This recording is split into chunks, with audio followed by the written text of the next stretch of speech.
Cuba Información. No me digan más mentiroso, no me digan más, no me digan más. Desde hace un tiempo, los articulistas más acérrimos defensores del capitalismo para Cuba repiten sin cesar que el gobierno de este país ha decidido abandonar definitivamente el socialismo. En septiembre de 2010, una frase de Fidel Castro a un periodista norteamericano, "El modelo cubano ya no funciona ni siquiera para nosotros", fue manipulada por la gran prensa.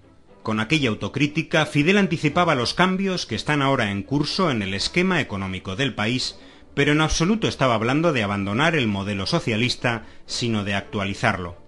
El expresidente cubano manifestaba con aquella frase, además, que es un error pensar que existen modelos a imitar. El objetivo de los grandes centros de poder político y mediático en relación a Cuba es evidente: apuntalar la creencia de que la experiencia socialista cubana es un fracaso histórico. La prensa venezolana, en manos casi por completo de la oposición antichavista, ha utilizado este mensaje en su estrategia para atacar al mismo tiempo al proyecto socialista de Cuba y al de Venezuela.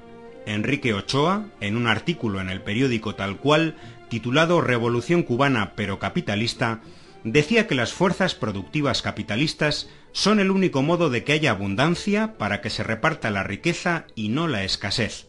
Una curiosa conclusión si uno mira las gigantescas bolsas de escasez y miseria existentes en América Latina tras siglos de capitalismo y décadas de experimento neoliberal.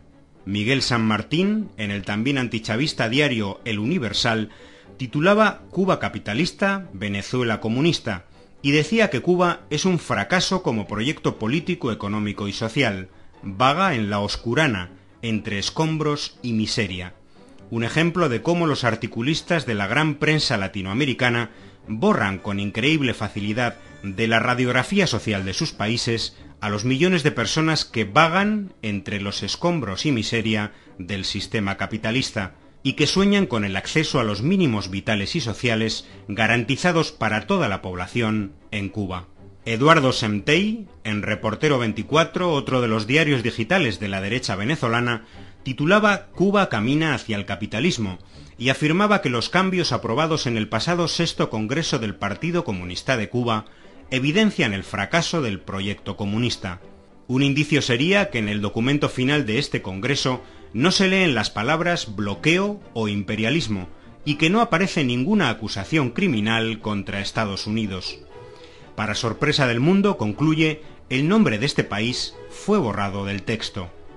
Recordemos que el citado documento, discutido por casi 9 millones de personas en todo el país, recoge 311 puntos que abordan exclusivamente cambios y corrección de errores económicos internos.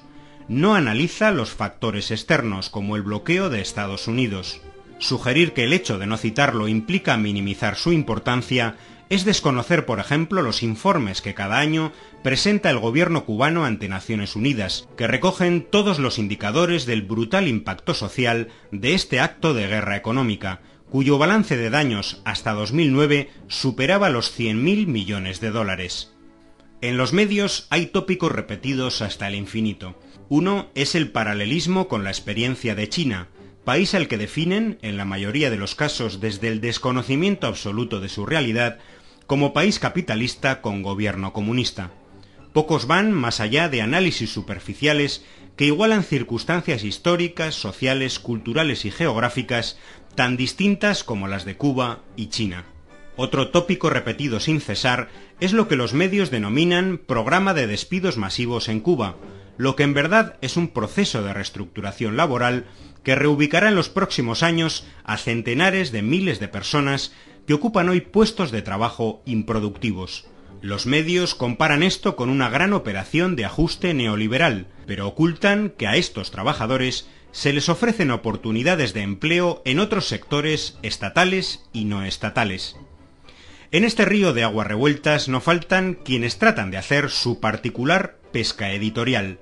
Emilio Morales, presidente de Habana Consulting Group de Miami, en su libro Cuba, tránsito silencioso al capitalismo, nos habla de un iceberg capitalista en Cuba, compuesto por las empresas mixtas, el sector del turismo o las remesas de la emigración cubana, que serían el motor de la restauración capitalista. Un libro más de un género que bien podría denominarse futurología cubana, que recoge escenarios de futuro para la isla que jamás se cumplen.